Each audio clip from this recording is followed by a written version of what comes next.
All right, everybody. It's Kevin Lockett once again. Today we have another distinguished guest author, Walt Hickey, of this amazing book. You are what you watch, how movies and TV affect everything. How are you you doing? today, sir? I'm great. Good.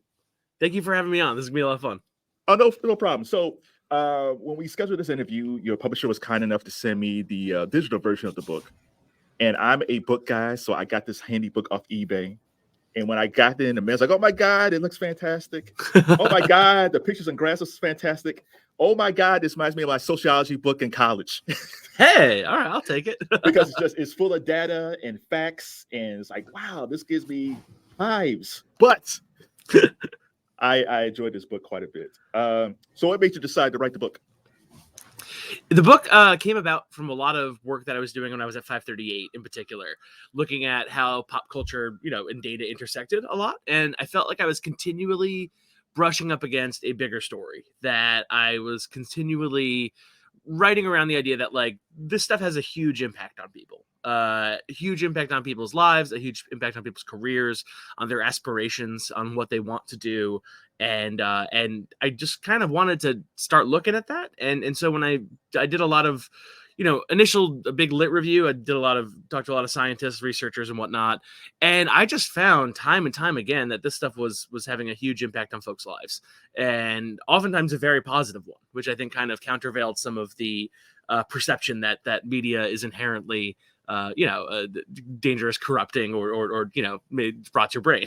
And it was just a great opportunity to kind of get all that stuff down. And I went on a really fun kind of journey in the process of reporting it out. But yeah, it really just kind of came from I just understood that people's lives were being changed in ways that we didn't really understand by movies and TV. And I wanted to figure out why. So your technical term is data journalist. And in the beginning of the book, you said that your life was influenced when you saw Ian Malcolm, played by the great Jeff Goldblum in Jurassic Park.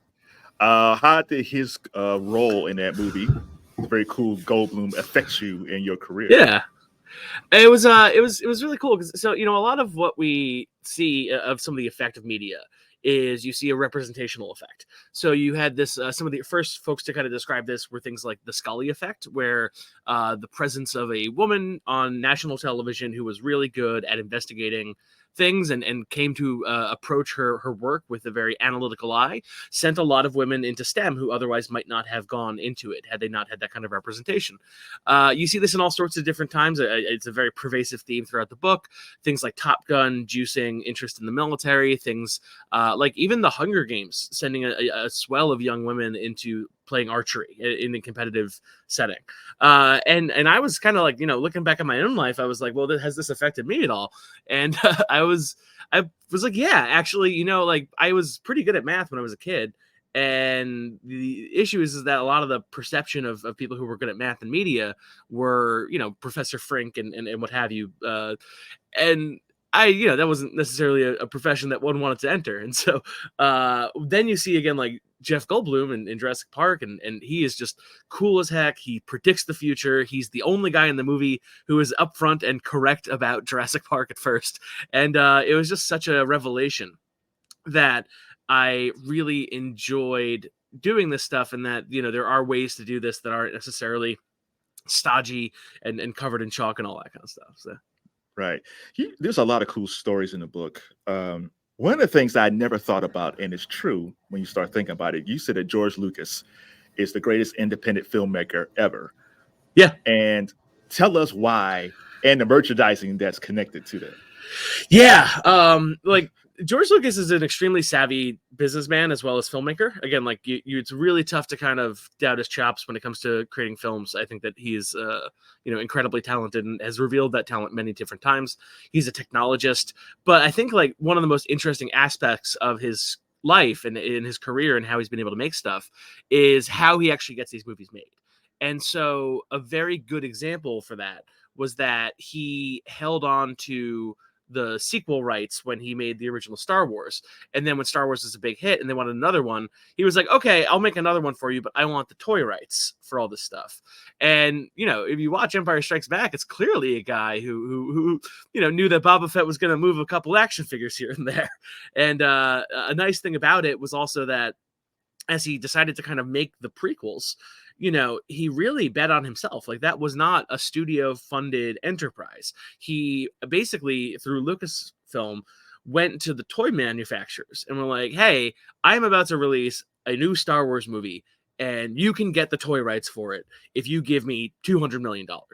And then he, when they said, yeah, obviously Hasbro would like to be in the George Lucas business. It's a good business to be in. He then took that money and made the film. And then on the success of The Phantom Menace at the box office, he was able to make the subsequent films as well. But the story of Star Wars is impossible to tell without understanding the merchandise element of it, because it really did facilitate those films even getting made. It facilitated them getting conceived. And it had a fairly substantial impact on the industry as a whole. After you can see echoes of what they accomplished with those films throughout lots of elements of the industry. Even just looking at Hasbro, you can look at their annual balance sheet, and there's a spike every time there's a new Star Wars film out in the early 2000s. And then when they stopped having those spikes, when the film stopped coming out, Hasbro was like, okay, well, what are we going to do now? And so they actually kind of were like, well, we can do this ourselves. And that's where the Transformers films came from. And then that's where My Little Pony came from, where they realized that having a subsequent media, a film operation, even throughout films that had at times diminishing returns towards the end, was able to bolster their toy sales so substantially that it kind of didn't matter how well the movie did. And it's just been I think it rewards the film industry tends to reward people who are innovative when it comes to how they actually can get these things made, and not just what they're shooting when they get the cameras rolling. Right. Speaking of toys, like you mentioned, well, okay, let me go back to the summer, because I'm not sure. I don't think these two films made your book, because I'm still tearing through it, but I don't think it was. It was the summer of Barbenheimer. And I think those two films kind of encapsulate some of the things you were saying in the book, because on one side, I think you mentioned how Mattel was jealous of Hasbro because they didn't have a movie like Transformers. So with Barbie, as big as it was, they had their movie for merchandise. And then the other side, you have Chris Nolan with Oppenheimer, which has nothing to do with merchandising, but it's his brand of being a director that made that also a hit. So you have two opposite things, two opposite poles when it comes to filmmaking, and they both made money in different ways. Yeah, I think that's really insightful. So, the book, it was at the printer in the spring, so it was not possible to get Barbenheimer in there. But I loved watching that phenomenon take place, because you're right. I think it just kind of shows that there's two different ways sometimes that one can make a successful film. With Barbie, it's interesting because, Barbie, there's been a ton of Barbie movies. They were all just terrible. They were all computer generated, designed to just kind of come direct to DVD. I'm sure that there was some creative merit in them. At some point, I don't want to dismiss them entirely, but Mattel had been trying to make films to juice interest in Barbie for quite some time. And I think that the smart decision that they made was finding someone as talented as Greta Gerwig and someone as talented as Margot Robbie to come in and sign on to the project, and gave them really fairly wide creative control over what they were able to do.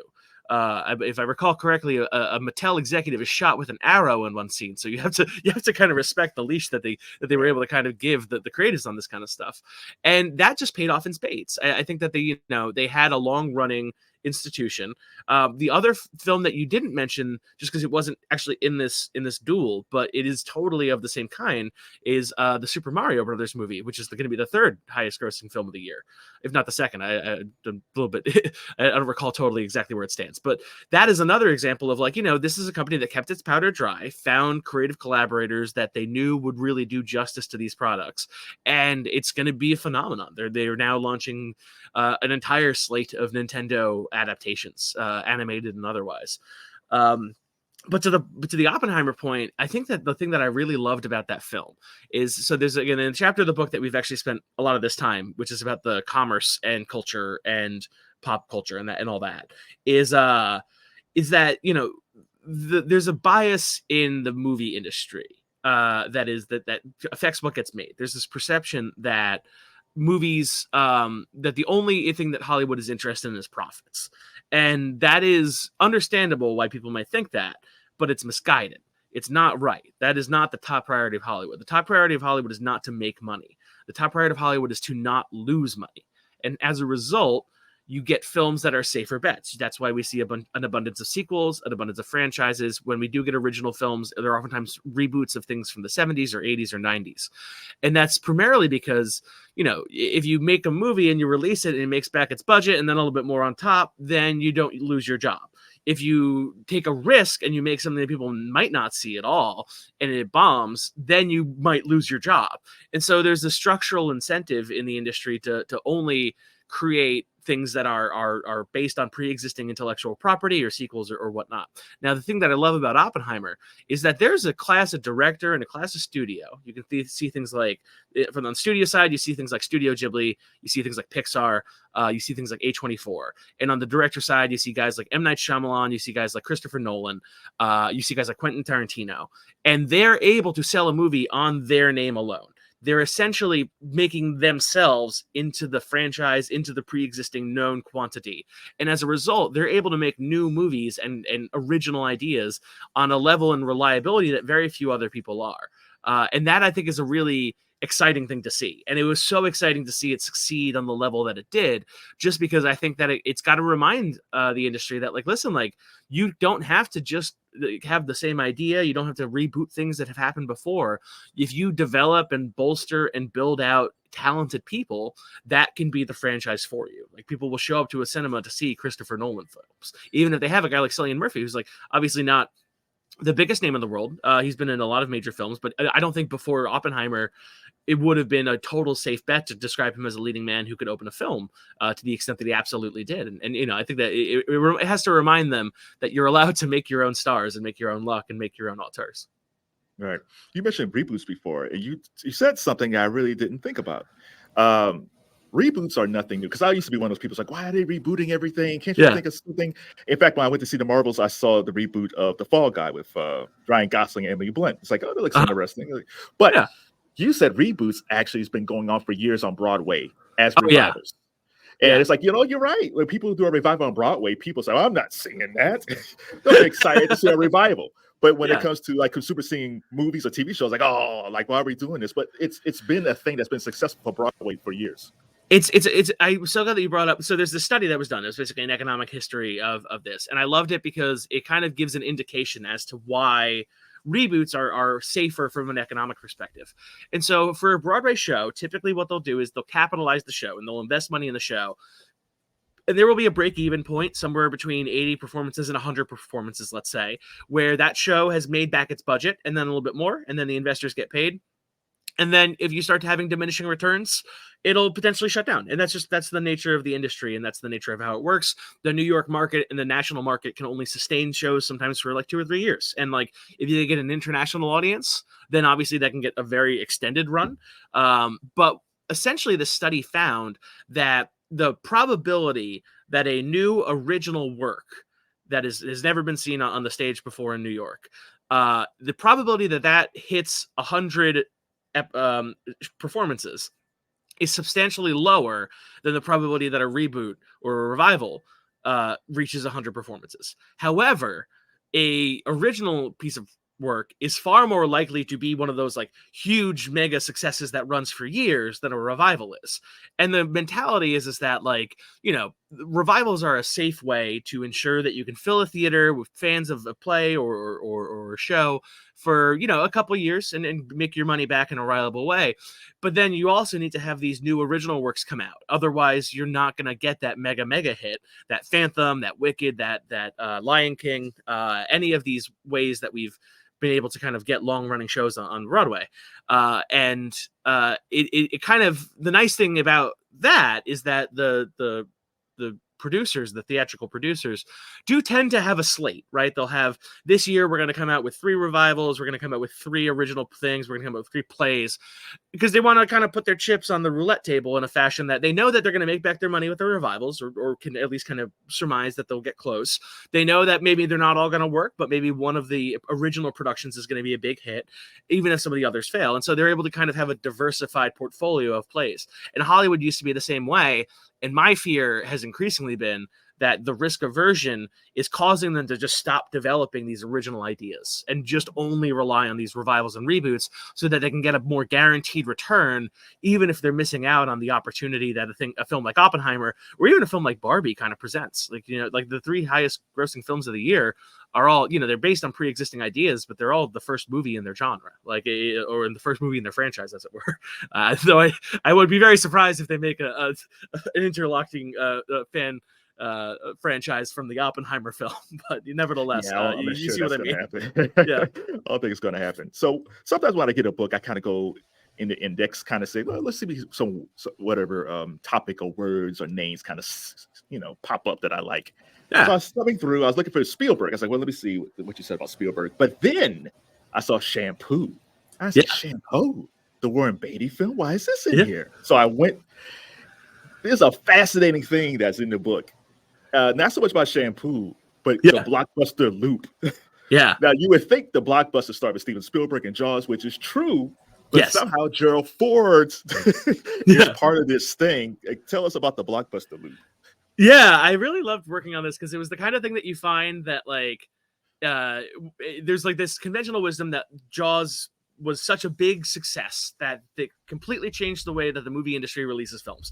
That they then all became studio produced, studio directed, studio cast, big studio productions that were released on a big summer Friday and then made all their money back over the course of the summer. This idea of the blockbuster, and the idea that the blockbuster was born with Jaws was kind of, it makes sense because shortly after Jaws, that's when you start seeing the late 70s and the 1980s, which is really the dawn of that era in which movies were big. That's some of the story, but that is not the whole story, because the whole story is that, you have to ask, not only did you have a new form of filmmaking emerge and a new distribution pattern and emerge, but the old one died. And the old one was interesting because the old one was kind of based on tax evasion. Essentially, how it worked was that there was a kind of a loophole in the late 60s and early 70s tax code that allowed people to invest in, let's say, an oil well, and they would put $100,000 down, and they would then use that $100,000 to get a bunch more from the bank, maybe $400,000, and then they would invest that $500,000 into digging an oil well. And then on their taxes, they could write that the business lost $500,000 that year. This was advantageous then because at the time, the top marginal rate was over 80-90%. And so if you were a dentist who made a couple $1 million, that last dollar, you're paying 80 cents of that to the IRS. And so it made sense to invest in these kinds of wildcat ideas. And, it's not just oil wells that I'm talking about, it's also films. And so there was this kind of guy that was a film packager who would basically get all these dentists and rich guys and businessmen together who didn't want to pay taxes on it. And they were like, give me this money and then we'll invest it in films. Enough of the time, the film makes its budget back. So you'll have to do that. We'll do this again when you make your money back next time. Sometimes it loses it. Sometimes you accidentally invest in Dog Day Afternoon and you make a ton of money. And the IRS got wind of this, that all these guys were evading all this money, that Paramount's entire slate for a couple of years there was predominantly funded in this manner. And they were like, well, we can't have this anymore. And so in 1976, when Gerald Ford signed the tax reform, they eliminated this loophole, the idea that you could put only 100,000 in and then lose a lot more money on other stuff to make your tax loss look bigger than it actually was. And so, poor rich guys, they had to figure out new ways to evade taxes. But what the actually meant for the movie industry was that a huge source of funding all of a sudden just evaporated, and you were not able to kind of rely on this loophole that made things easier on the rich folks, but also kind of was an IRS subsidy to produce small films. And you mentioned Shampoo, the Beatty flick, but that's the first on-screen role of Carrie Fisher. A lot of these films were consequential. A lot of these films made a difference. One Flew Over the Cuckoo's Nest. These movies that were funded through this elaborate and arguably illegal at times strategy, or at least eventually illegal, were important to the development of the genre and really helped make it so that young directors got an opportunity because the money had to go somewhere. Right. It's interesting because we're talking about how pop culture affects our lives, but it also might have an adverse effect. And I'll talk about the movie Dodgeball, where it was a funny story about the Dodgeball, the real life Dodgeball league, and the guy who ran it basically it was great when the movie came out because it kind of brought some eyes to the leagues, but at the same time, it had a negative effect.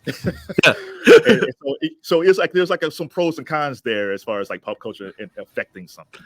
Yeah, I talked to the guy who started a dodgeball league. Basically, he was a businessman, and he was like, I think that this would be a fun thing to do. Everybody remembers growing up and playing dodgeball in school. And, it was a time of excitement in the athletic industry in particular, where you saw, wildcat leagues kind of form up. It was the slam ball era. You might recall things like that. Like the idea that you can just let's start a sport and see what happens. Maybe we'll get on ESPN.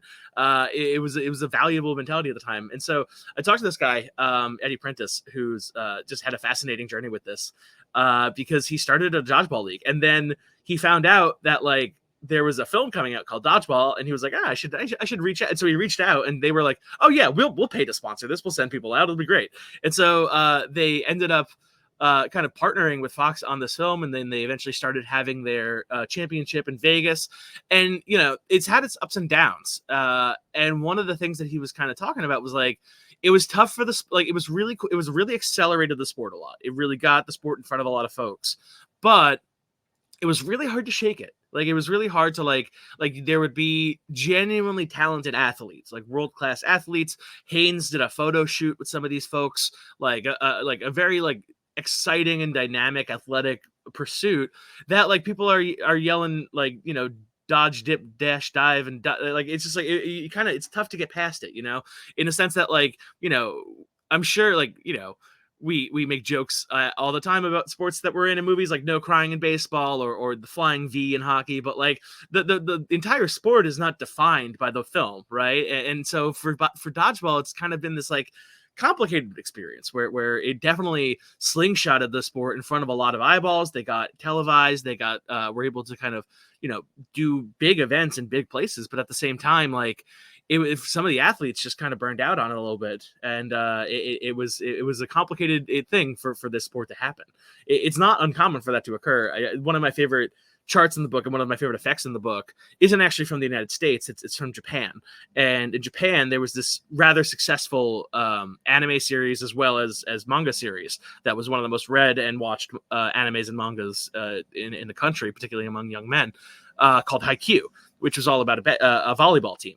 And it's a really good book, honestly. I've read it personally. I really dig it. And the main thing is that they observed a significant increase in young men playing volleyball in high school after this thing comes out. It was just such a huge advertisement for the sport that you also see the same thing, where now if you go to the YouTube comments underneath volleyball videos, they'll be referring to the television show on completely unrelated things. So it can be a blessing, it can be a curse, it can be something in between, but it can really kind of kickstart a sport in a huge way.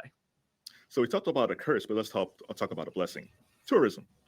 You noted how New Zealand, whenever there was a Lord of the Rings book, travel for New Zealand spiked, and started making me think about White Lotus. Because White Lotus to me is a very popular show, but it's very scenic.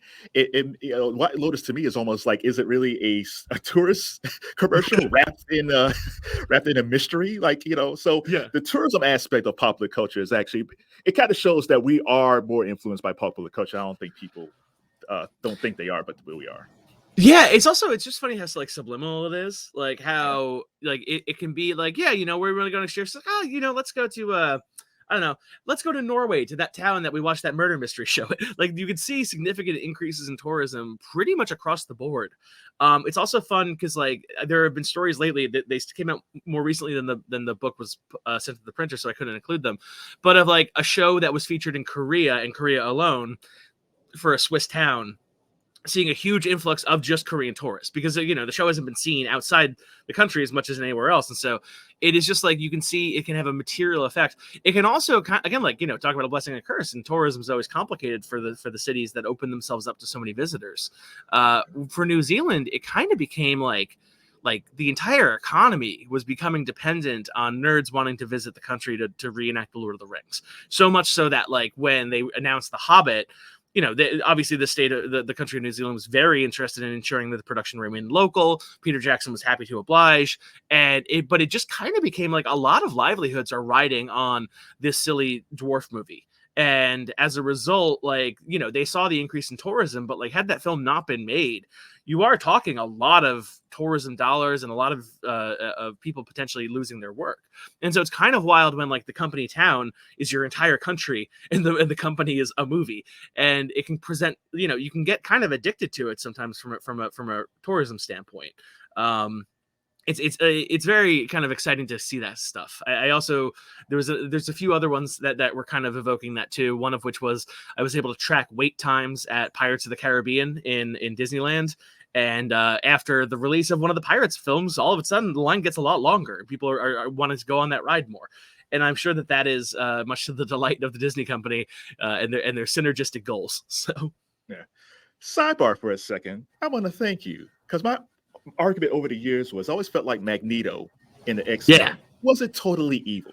And no, you showed, hey, you had heroes, heroic things and evil things.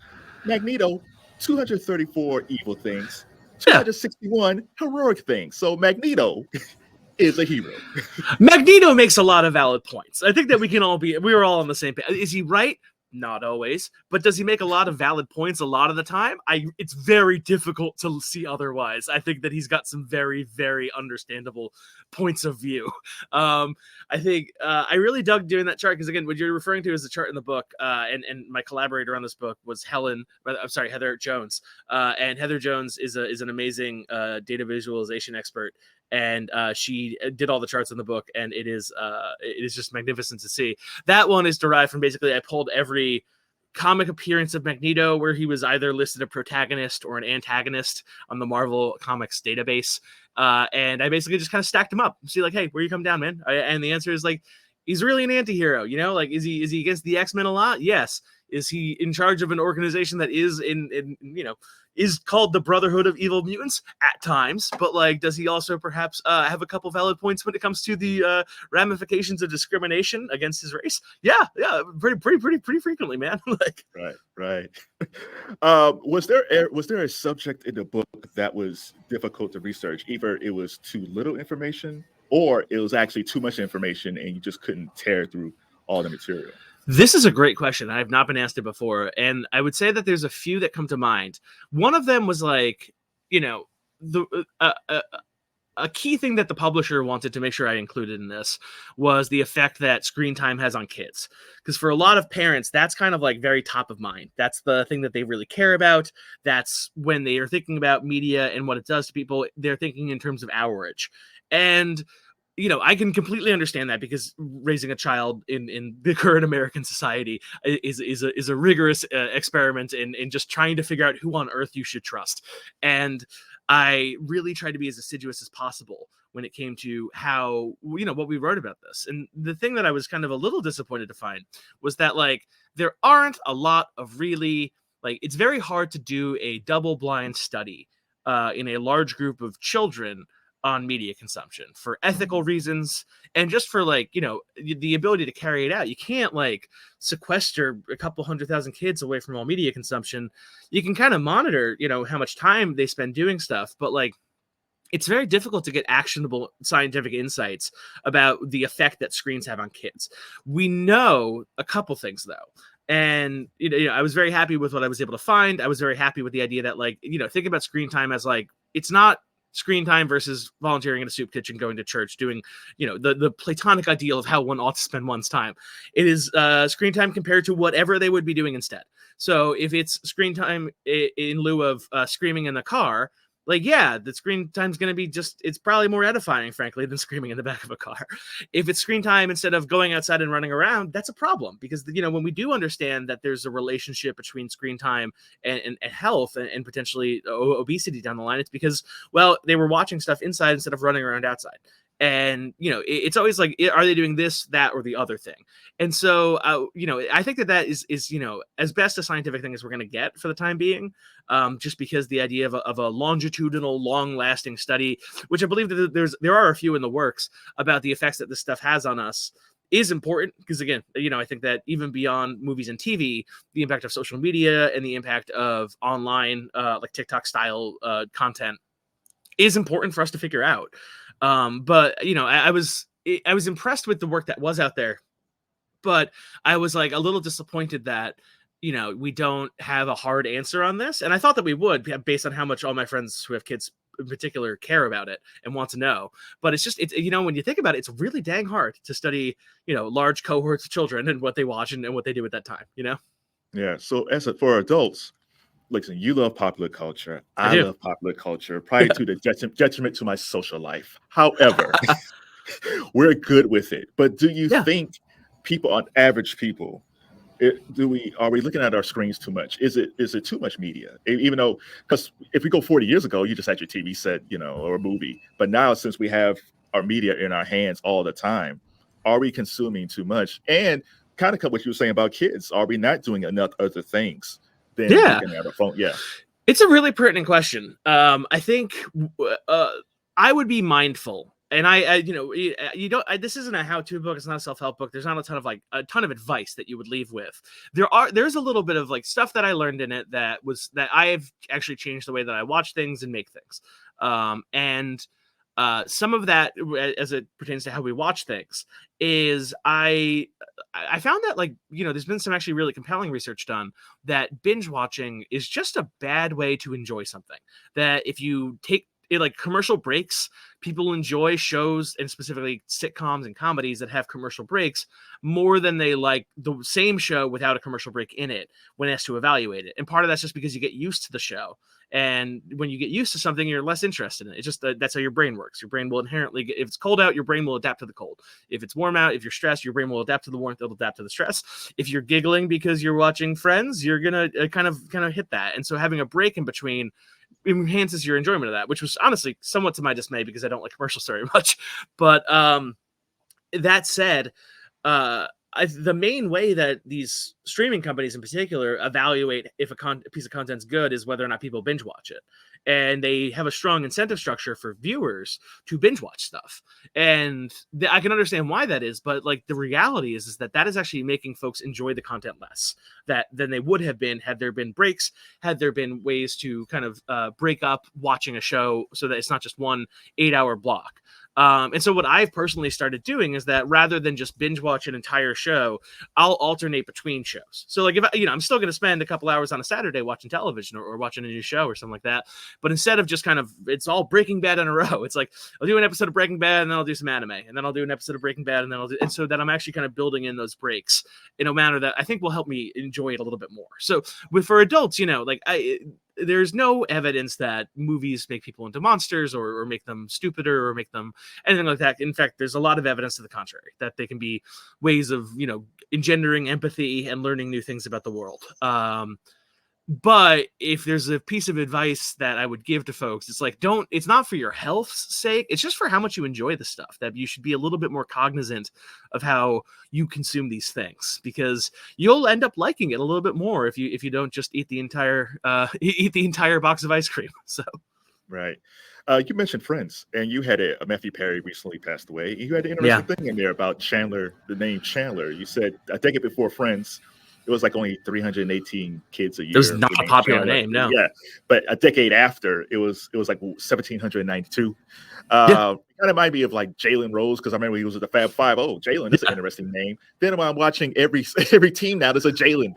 So it kind of shows you, even though people buy baby books and define names, they're really equally as influenced by popular culture how they name their kids. It's so surprising. And again, it's also not always on purpose. I think that you've seen names that became names because of pop culture. One of the most famous examples of that is Madison, which was not a name that existed before Splash, as a first name, particularly for women. But you've seen countless names over the course of even recent history.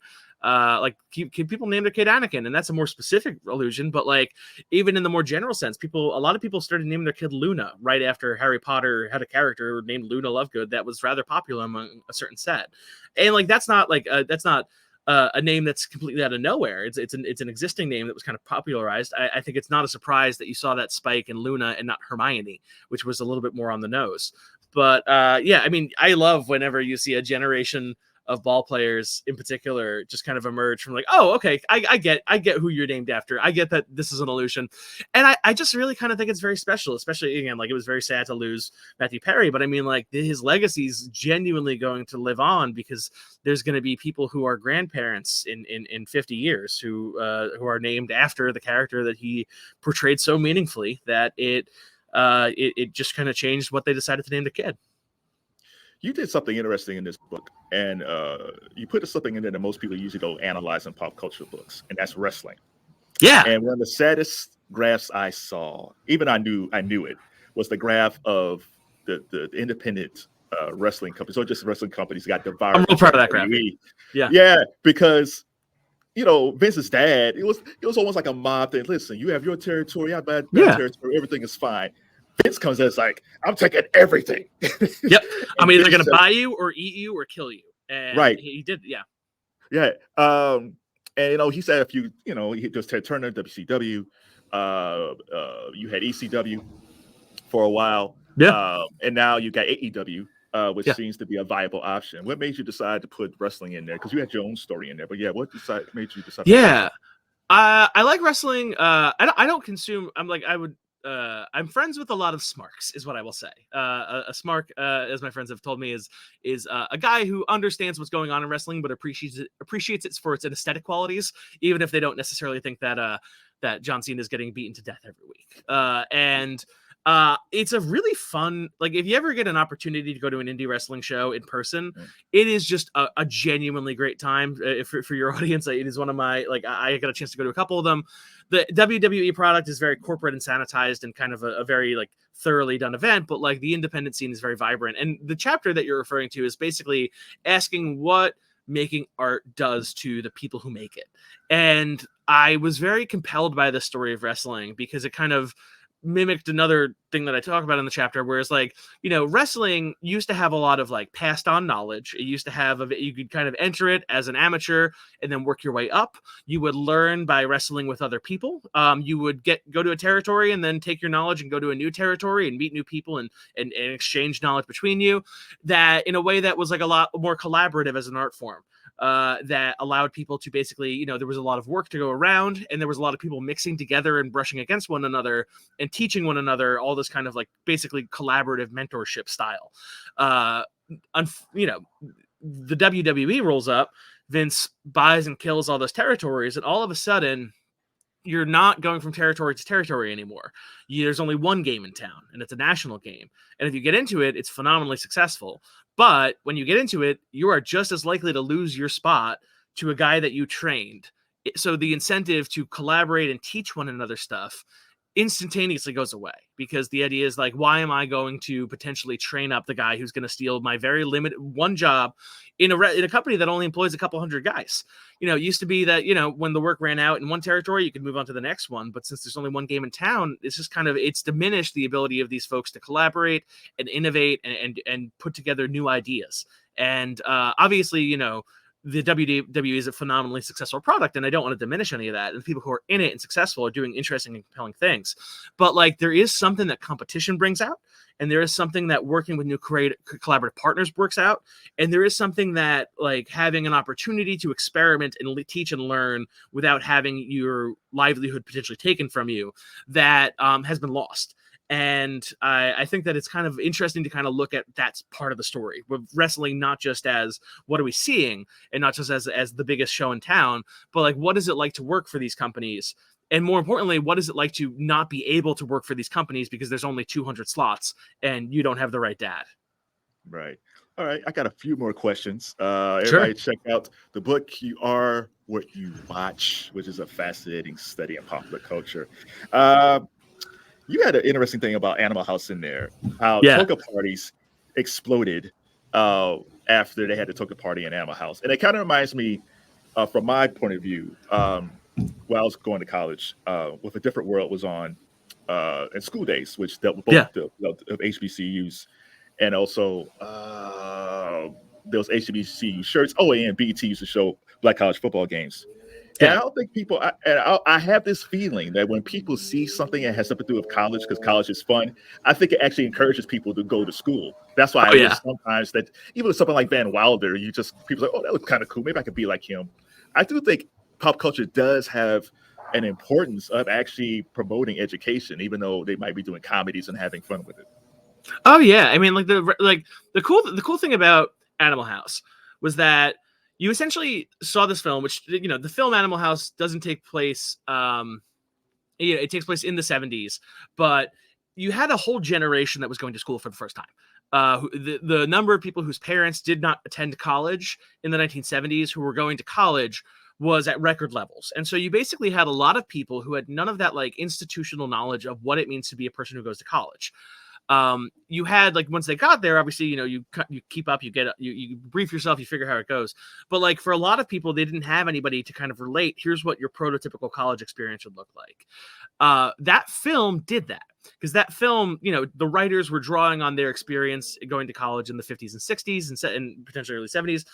And like, for instance, the toga party is like, there had been toga parties. That was just, in the post-war college generation, there were, people who went to college and had like fun little silly parties. And, after that boomlet of GIs going into college that kind of subsided, then all of a sudden, it just kind of became a thing that occasionally happened.